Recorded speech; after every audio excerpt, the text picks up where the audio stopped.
Hi, I'm Lydia, I'm Film Probe, and welcome to my very first vlog ever, which is really weird. This week I'm going to London Film Festival.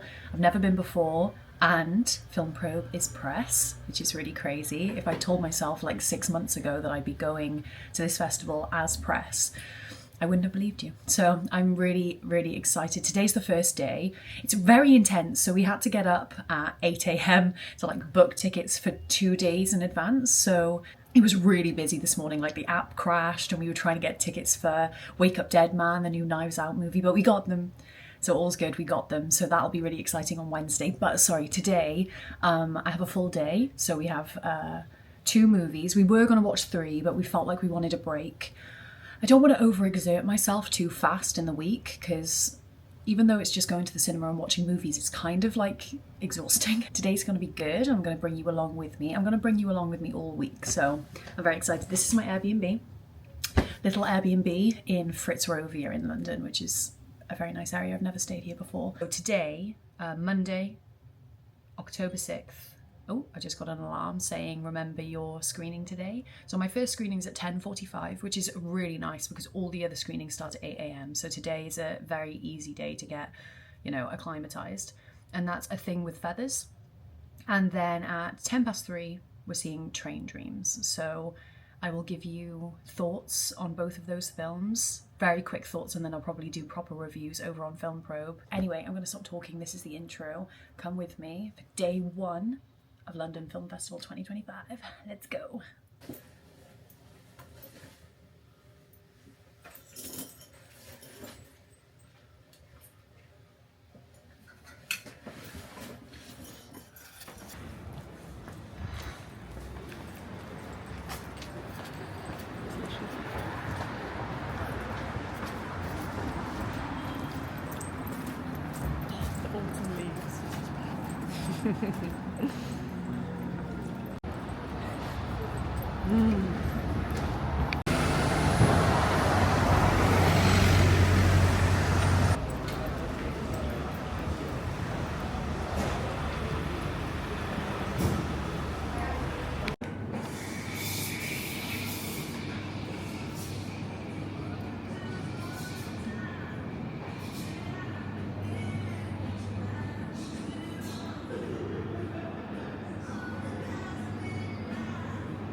Okay, so we're at Pitch House, which is great. Giving you a little look at Pitch House. It's quite loud in here, so I do apologise. All the coffee. I think I need a coffee, to be honest. It's so freaking early. I can't survive without my coffee. Even though I've already showed you I've had one, I need another one. But we're going to be seeing, the first film is The Thing with Feathers, which has Benedict Cumberbatch in it. So I'm looking forward to this. I don't know much about it. I just know that it's a story about grief, and it was also a play with Cillian Murphy. So looking forward to that, and I'll give you thoughts afterwards. But for now, I'll love you and leave you, and see you after the film. Okay, so we just got out of seeing The Thing with Feathers. I'm sorry it's loud in here, so I hope you can hear me. The Thing with Feathers, that movie with Benedict Cumberbatch that I told you about earlier. It's a story about grief. It has surrealist elements. It's got a really interesting approach to grief because it's quite literally a physical representation of grief in the form of a crow. So Benedict Cumberbatch's wife has passed away and he's left with his 2 sons, and he's obviously struggling through that. And it's the process of 12 months and how he's able to try and work through this grief. I like the physical representation of it, like grief. It's almost like death, like a form of kind of like the Grim Reaper, almost like watching him and always around him and in his head. And he doesn't understand it or accept it at first, and then eventually they almost become friends, and he uses grief to help him. They become friends. He becomes a friend of the family. It's a bit darker than I just made it sound. I made it sound like a bit more of a comedy. It tries. It's like a few different genres all like fighting with each other. I found it quite difficult to know the tone. It was almost horror, it was comedy, it was surreal, it was sad. It had a load of different elements. Benedict Cumberbatch can like marry all of those genres together though. His performance was the best thing about the film. Without him like tethering all of those confused genres, it would be really difficult to enjoy, I think. I personally didn't connect to the characters or the story that much. I enjoyed Benedict, he's great, he can do no wrong, but the film itself was just hard for me to enjoy. I don't know if that's my own personal relationship with grief or something like that, but it was interesting but not as powerful as I thought it would be. I did see the film with someone. I did see the film with Sarah, so I am going to pass you over so she can give you her thoughts, because she really enjoyed it. So it's quite nice to see the two perspectives. Out of 5, I'm going to give it 2 pro points, which is low for me. I never do that, so I feel a bit bad, but I did not enjoy it. But over to Sarah. Yeah, no, I really enjoyed this one. I think it resonated a little more with myself than it did with Lydia, just from like personal kind of life. But I was just astounded by the filmmaking. I think the direction, the cinematography was beautiful. I think married with the performances from Benedict and the 2 boys, you know, as child actors go, I thought they were really good. Yeah, I just think it told the story of grief really well. I was fearing it might go into the kind of 7 steps of, you know, going through grief, but it didn't. It kind of amounted to, like, you know, aggression, depression, like all these feelings you feel. And the surrealist moments really worked for me. It did maybe draw me out a little bit when you saw the crow, and it was kind of like a person in a suit. I was like, okay. It's like once you've seen the big baddie kind of thing, so kind of demystifies it a little bit. But still, I think with David Thewlis as well, doing the voice work was just so great voice acting. Yeah, I think this is a film I really enjoyed. I think it was a great film to kick off London Film Festival for myself. Really enjoyed it. I'm going to give it a much higher rating than Lydia did. I'm going to give it 4 stars out of 5. Also, I wanted to quickly add on to anyone who's seen Big Mouth, who's a big fan of that Netflix animated series, because I friggin' love that show. David Thewlis.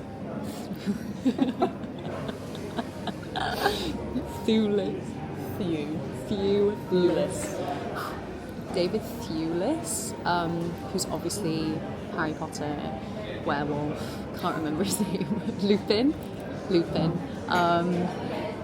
He's incredible, but he voices the shame wizard in Big Mouth, and I couldn't get past that.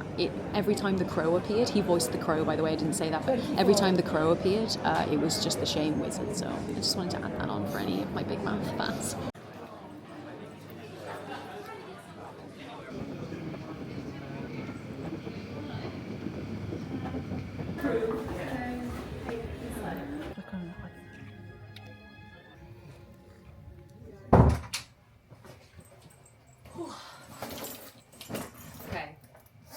A full day. Day 1, and we're just getting back. I'm not tired, I think, because I had such a good day, but it's not even that late, it's 9:30. Busy day, great day. First screening was The Thing with Feathers, that Benedict Cumberbatch movie. I definitely have inserted me and Sarah discussing that film, so I won't say any more. It just wasn't really for me, but a beautiful commentary on grief and living through losing someone. The next film we watched was called Train Dreams. I had no idea what this film was going to be about. I came out absolutely loving it, moved by it. It was basically a storytelling from one man's life, who like helped build the American Railroad, essentially. So really, really interesting movie. Very somber, very bleak, but really fascinating to learn about his life and the kind of things he went through. A completely like tragic life, so sad, really melancholy, really bleak, like I said. So that's a film I highly recommend. I give that 4 out of 5 pro points. I really, really enjoyed it. Performances were beautiful. The way it was shot was beautiful. It felt like a storybook. Like it just felt so pretty and mesmerizing, but it was also weirdly educational. Like I found it so crazy how one man's life during that time saw so much progression of the country and technology and things like that. So that was a really good one. And then this evening, I got invited to a massive cinema screening of I Swear. So me and Sarah went to see that at the Rio Cinema. Oh my gosh. I'm surprised you probably won't be able to tell, but I cried. What a film. Oh my goodness. A brand new film about a young man who had Tourette's and lived with Tourette's his whole life, and nobody understood it when he was a kid, and he was bullied and his parents didn't get him, and he struggled. And then finally one day one of his friends' mums just got him and understood him and accepted him and wanted to help, and then he became an advocate for people with Tourette's, educating, you know, the UK, educating people on Tourette's. A really, really, really moving story, moved me to tears. The performances were absolutely sensational. I really, really loved I Swear. I cannot recommend that one enough. 4 out of 5 pro points. Loved it. It's just one of those things that you cannot help but love that story, because it's such a human story. It's ingrained in people wanting to help each other and wanting to make each other feel loved and accepted and seen. It was really, really beautiful. But for now, I'm going to bed. Thank you for coming with me. Day 1 of London Film Festival 2025. I saw 3 films. Let's see what tomorrow brings. Morning. We are booking our films for Thursday today. So it's Tuesday morning, booking 2 days in advance. This is so stressful at 8. Oh, there we go. So stressful at 8 a.m. in the morning. It's so scary because it's just loading. Loading, nothing. The app just keeps going white.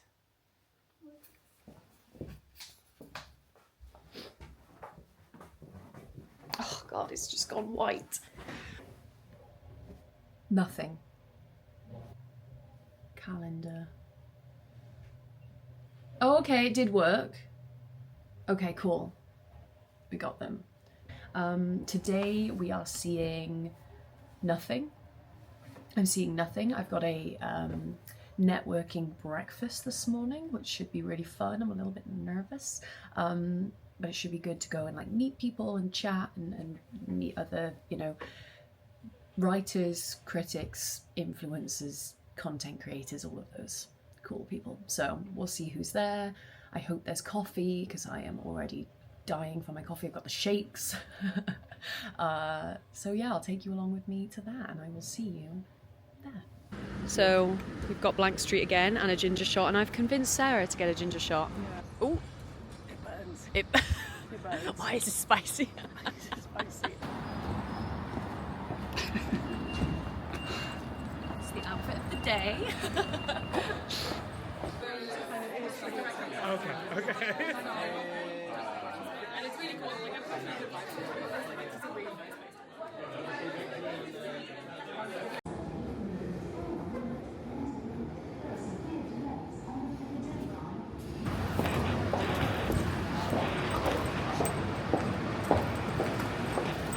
There you go. Thank you.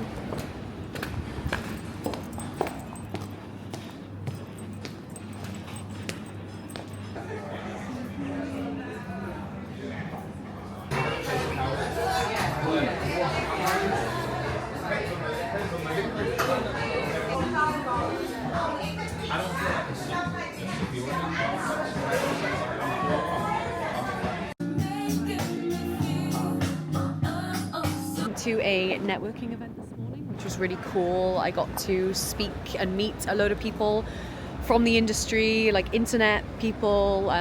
They call it filmstagrammers or film TikTokers and things like that. So that was really fun. Lots of really just lovely people, lots of connections. It feels really special to like be in a room full of people who all love the same things that you do. And after that event, I hung around at Picture House for a while because that's where most of the screenings are this year. And then I got an email from a company to get invited to this fan screening of the new Tron movie. So I of course said yes. And now we've walked our way over to Leicester Square and we're going to go to the Odeon. No, we're not. We're going to go to the Cineworld and we're going to go watch the new Tron movie. So I'm really looking forward to that. That should be interesting. I'll let you know my thoughts afterwards. But I was planning on not watching any films today, and now I'm watching Tron. So we shall see. I'll let you know, and thoughts afterwards. Here we are at the Cineworld. Let's go in.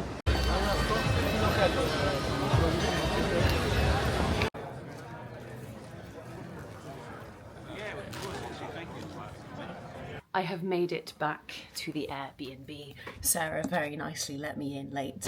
I saw Tron Ares this evening. That was a very impromptu screening. I like Jared Leto. I'm a really big fan of Evan Peters. I think for me, I get really overwhelmed by just the constant like special effects. Every single frame has special effects in it. And as someone who's a really hardcore lover of practical effects and just simple films, sometimes it can be really overwhelming to just have so much shoved in your face, like constantly things going on. It had a lot more story than I was expecting, which was nice.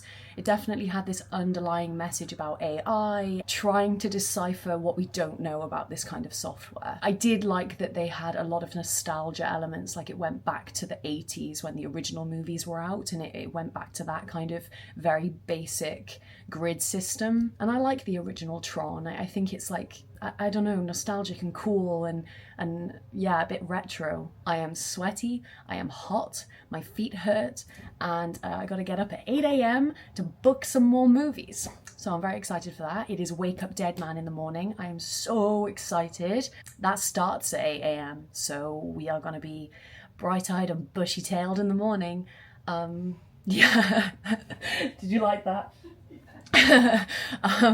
So yeah, it's a quick turnaround, but I do love being busy. I will love you and leave you because I need to go to bed. Okay, good morning. Today is the big busy day, the first official day of the festival, so I got up mega early, seeing Wake Up Dead Man this morning at 8 a.m, which is really exciting. I'm very excited for this one. I'm a fan of the Knives Out series. I think that they're really cool. I really loved the first one.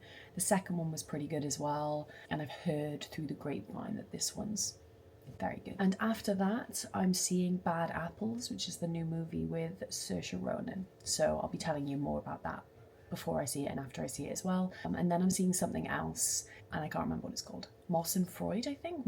Anyway, we need to get there for like 7:45 so we can get in the queue to get into the screen to save a seat, because then we need to come back out of the screen to book our films for Friday, which is Bugonia, which is like big deal to me. Need to see that film. Obsessed with Yorgos Lanthimos, so fingers crossed we get that.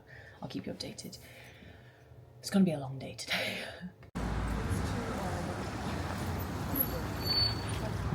It's very early. Going to get coffee. It's never been this dark before in the morning, which is, I don't know, it's kind of brisk and cold out. I think I like it, but it's early. But hey, one thing that will wake you up in the morning, and this is recommended, is go see Knives Out. Right, Sarah? Yeah, bit of murder in the morning. Bit of murder in the morning. We're gonna go to a new coffee shop. We've been going to Blank Street and I've been having a double espresso, but honestly I'm scared I'm gonna have a heart attack, so we're gonna go somewhere else today. I'm gonna have something less intense. Yeah, change of plans. So the coffee shop we wanted to go to is closed, so we are going to Blank Street. Luckily for me, I do like the double espresso, and I lied to you, and I'm gonna get it anyway. Let's go. Coffee acquired. I will say, if you're an espresso drinker like me, the double espresso in Blank Street is stunning. It's really strong, it's really good. I love it. What did you get, Sarah? A little cappuccino. That's what I kind of go to. Nice. Yeah, it is good coffee. First time having it this week. Yeah, it's stunning. Stunning.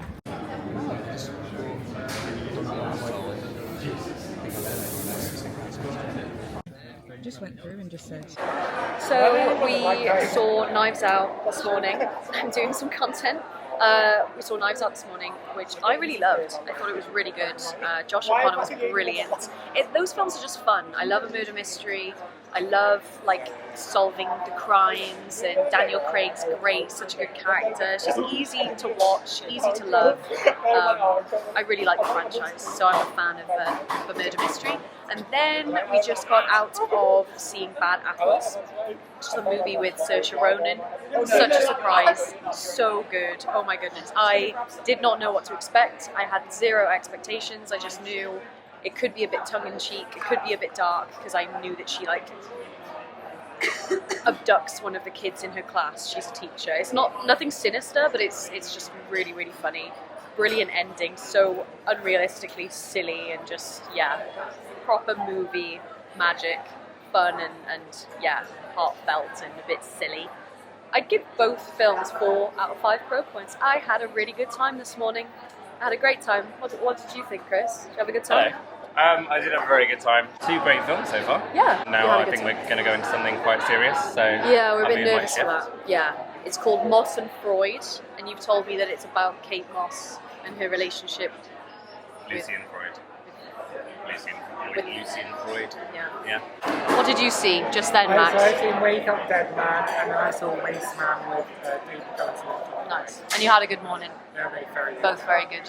It's very freaking busy here, and yeah, I'm having a good time so far. Okay, we are walking back to the flat. It's been a long day. Knives Out, Bad Apples, and then me and Chris saw Moss and Freud at the end of the day. Oh my god, I can't talk. Sarah saw Waste Man, which I didn't see, but she said it was very, very good. Sorry. It's been a long day, but it's 7:30, almost 8 o'clock. What time is it? 4:45. It's 7:45. Full day. We are up in the morning at 8 to do the same thing for Ballad of a Small Player, which is that neo-noir movie with Colin Farrell, which I'm actually looking forward to, even though people have given it awful reviews. I'm looking forward to it. Knives Out was amazing. I really enjoyed it. It's definitely a 4 out of 5 for me. I loved Bad Apples as well. I was almost tempted to give it 5 out of 5, but I think I'll go for 4.5, maybe 4. Why am I American? 4 out of 5. And then Moss and Freud was an interesting one. It's probably a 3 out of 5 for me, although it was really like beautiful to watch. It wasn't necessarily my kind of story. But the actress who played Kate Moss was incredible, like her mannerisms, her voice. Yeah, it was about Kate Moss. It's about Kate Moss. Yeah, her laugh was perfect. Her voice was perfect. Like Kate Moss has such a specific... She didn't, but she looked very much like Kate Moss, like I will say. What did you think of Knives Out, Sarah? Did you enjoy? It's good, entertaining. Yeah. I'm gonna say 3.5. Oh, A okay. little bit lower. I predicted who was the killer. Oh, Early on. I please. did. No, you did not. did. No, you did not. I did. I don't believe you, because it was too hard to... Oh, Really little on my baby. conscience. Because the person who did it normally gets cast as villains. So I Oh, was for like, God's "Oh." sake. So it wasn't even because you knew the story, it's because you just predicted the casting. Yeah. That's not fair. My boy Josh O'Connor was excellent in it. He was. Sarah calls him her boy because she's interviewed him. So she's better than the rest of us. I know his people, he knows me. And she's still yet to introduce me, which we can't call ourselves friends, can we, Sarah? Totally. No, we cannot. But yeah, no, it was entertaining. Better than Glass Onion, Better than, yeah, but not as good as the original. completely agree. Number 1, number 3, number 2. Okay, we're going in the flat now. I might see you in there. Put you down there. Today was a very intense day. 3 films. Some people saw 4 films today. I don't even know how you do that. I'm going to bed because I am tired. Have a nice evening. Good night. So, this morning I am feeling really tired. It's Thursday. We've been getting up now for quite a few days early in the morning to do the booking of the tickets and everything, and yesterday was a really busy day, although amazing, and I loved all the films and had a really great day. It's a lot on the body getting up so early and walking and stuff, so I'm feeling really tired today. Luckily though, I only have 1 film to watch, which is The Ballad of a Small Player, which is a like neon noir casino based gambling movie with Colin Farrell. I've heard very mixed reviews on this one. I've heard some people saying it just didn't deliver and some people saying it was really good. So we shall see. I'm looking forward to it. I'm a fan of the director. I'm a fan of Colin Farrell. Tilda Swinton's in it, so it should be interesting. Also, yesterday morning, so when we were in the screening for Knives Out at 8 a.m, everyone was on their phones ready to book their tickets for Friday, and success, we were able to book Bugonia, which I am so excited for, Jay Kelly, the new movie with George Clooney and Adam Sandler, and then also got to book The Testament of Anne Lee. But later this evening we're going for some drinks with other people who have been organising little events around the festival, so we're going to have some drinks, meet some people, and yeah, it should be a good day, a more chilled out day, because I'm feeling it. I need a little bit of a sit down and a chill. So let's go. Day Monday, Tuesday, Wednesday, Thursday, 4, but obviously day 4 of the film festival. I'm tired. So this morning we saw The Ballad of a Small Player, which is that movie I was telling you about with Colin Farrell. I had very low expectations. To be honest, I had no expectations going in because I just didn't know anything about the film. I knew that it was kind of around gambling or something, but that was it. It was really good. It really surprised me. Colin Farrell was brilliant, as he always is. I loved the way the film looked. It was very neon noir. It was very bright and colourful. The story was really cool. It had elements of control and power and greed. It was just about a man pushing himself to his final moments, pushing himself as much as he could until he had nothing left, quite literally. Yeah. I thought it was very good. I had heard very mixed things, not read the best reviews of it, so I was kind of a bit dubious, a bit sceptical. Colin Farrell's really, really good. Really liked Tilda Swinton's quirky, wacky character. Oh yeah, she was great. Really, really funny She was funny. Great wig. Yes, great wig. Great outfits. And really good score and some really good Yes, cinematography. the score was so good. And again, the cinematography visually, it was really intriguing. Like I said about the neon stuff, but it was also had some really quick shots, didn't it? Like it would be on his face and then it would go up and you'd look at all the skyscrapers or... A lot of casino-based... Yes, lots of casino, lots of gambling. I'm tossing between 3 and 4 stars. I don't know which one to go for.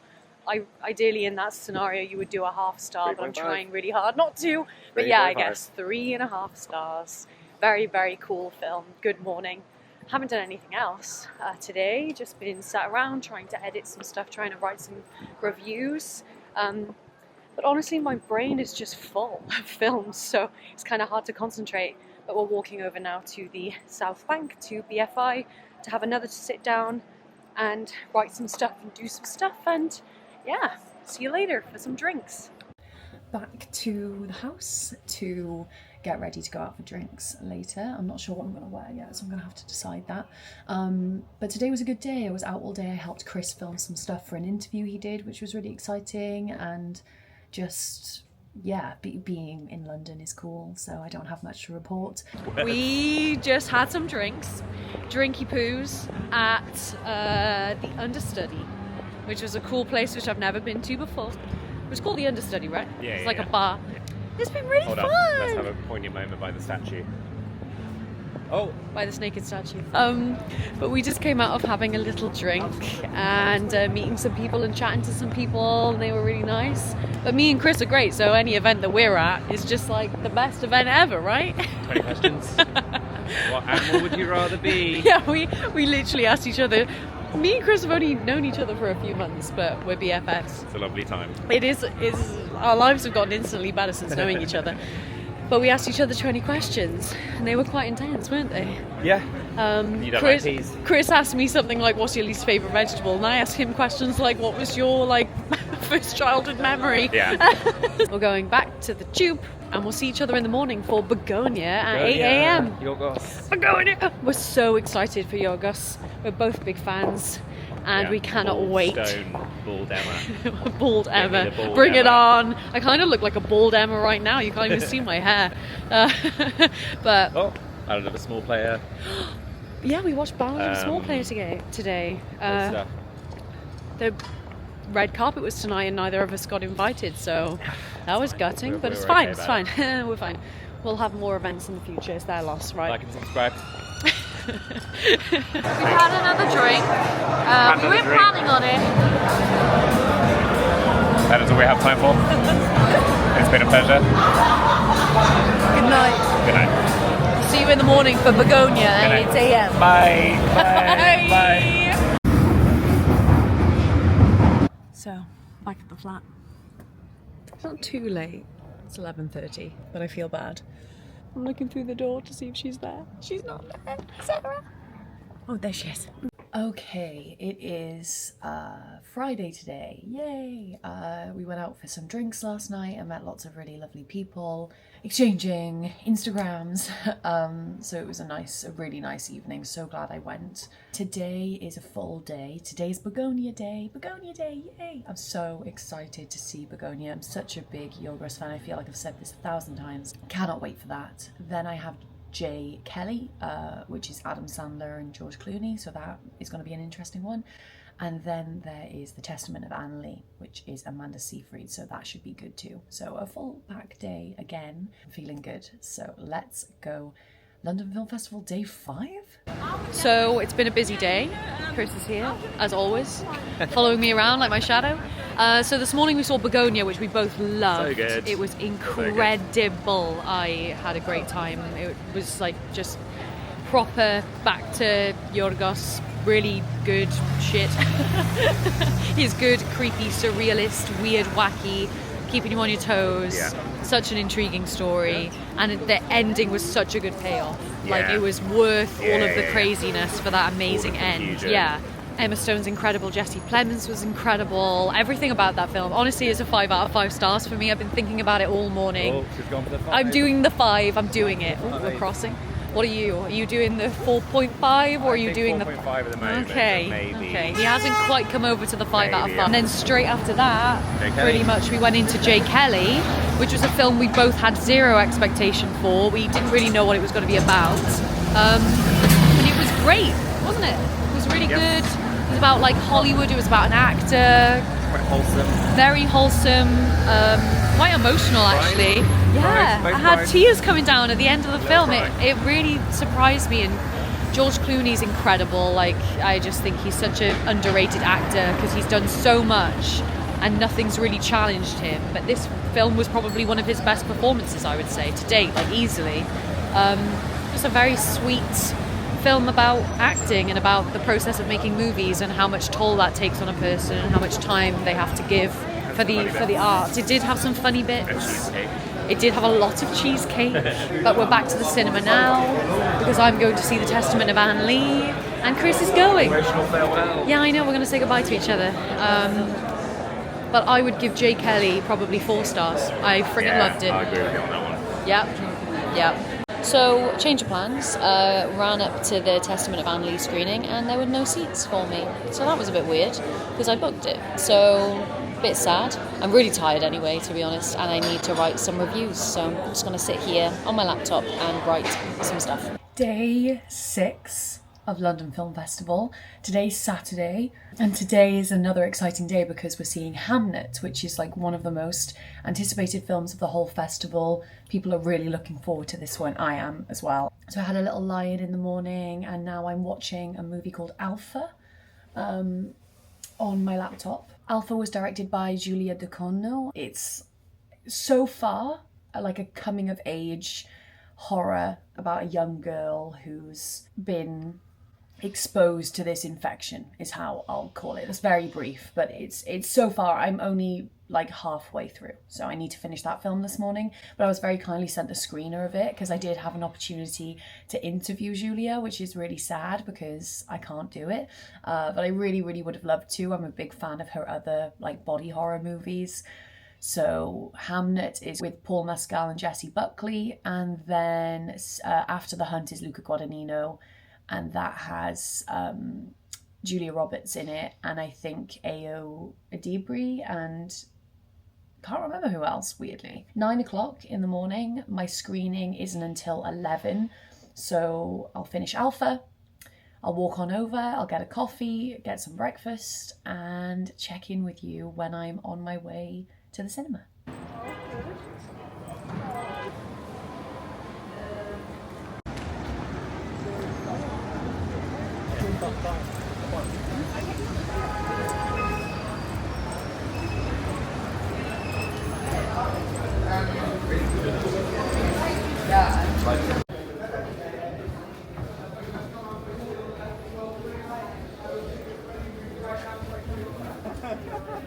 Okay, Okay, back at the Airbnb. I had a very busy day today, which is why I haven't really filmed much, because there's Hamnet in the morning, and then I had 20 minutes to run and grab food and then go straight into the After the Hunt screening, which I just got out of, walked back to the Airbnb, and now I'm talking to you. Hamnet was really beautiful, like heart-wrenching, memorable, beautiful. I really, really enjoyed it. I think the performances were the standout thing for me. The director has a very specific way. She has a very specific tone and style to the way she moves the camera and the way that she frames things. And I am a fan of that.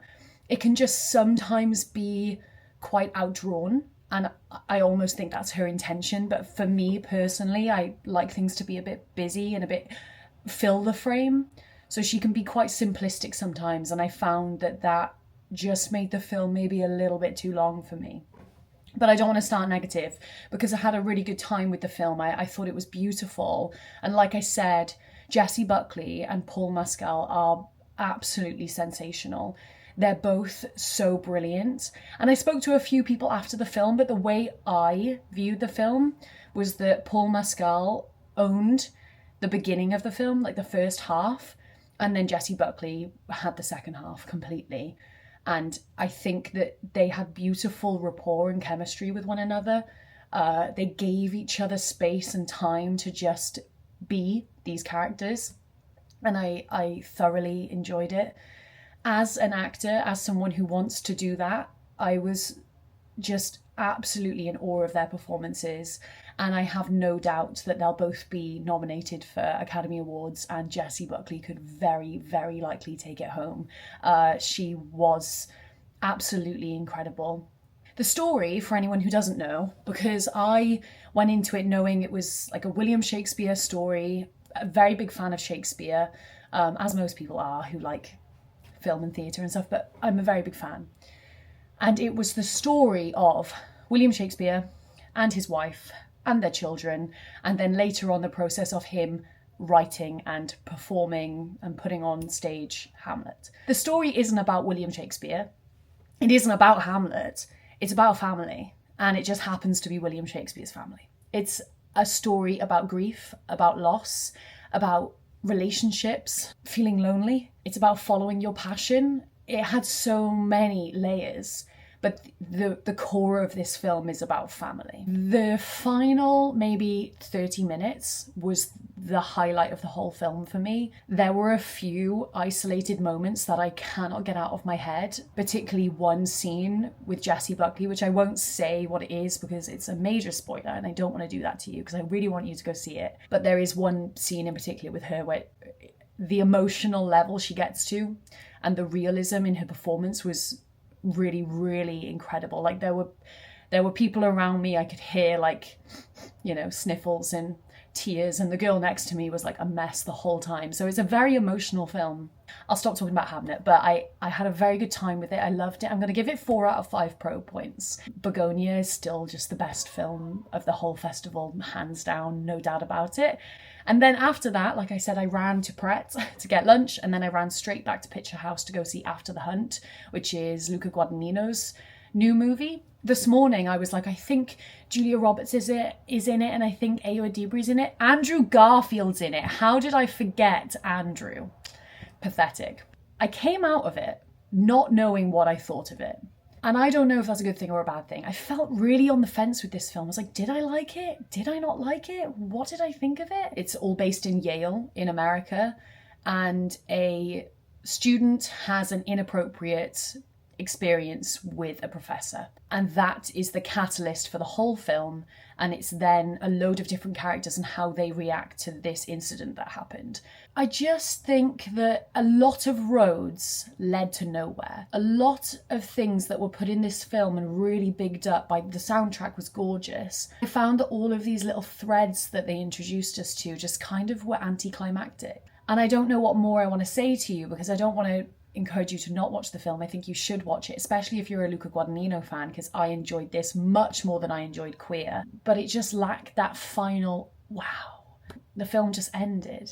One thing I will say with After the Hunt is I loved that the characters broke the fourth wall.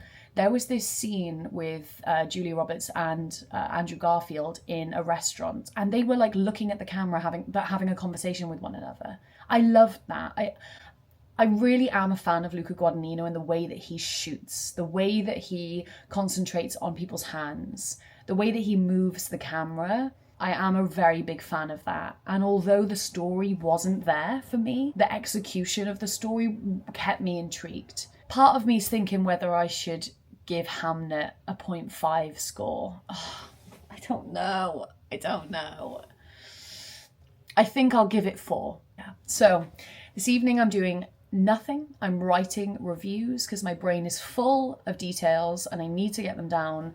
And then tomorrow I've booked Hedda and I've booked Sentimental Value, and then that's my London Film Festival 2025 over. I'm just happy that I did this and that I came here and that Film Probe is growing and that I'm able to do things like this, because Film Probe means so much to me, and I just hope that it continues to grow and it continues to reach people and I continue to meet people through it. So that makes me very happy. But yeah, a positive day, but still my film of the festival is Bugonia.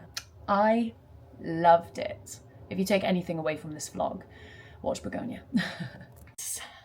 The last day, day 7, Sunday, final day of the festival.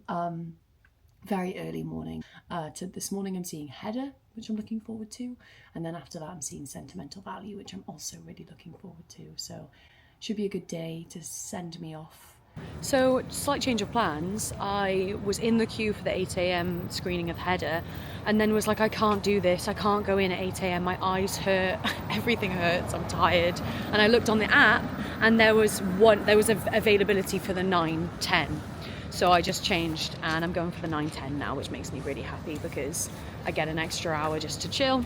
So we went to McDonald's and had a hash brown and a coffee. And we're going to walk back to Picture House and just sit there for a bit and chill out, chillax. Scottish girl.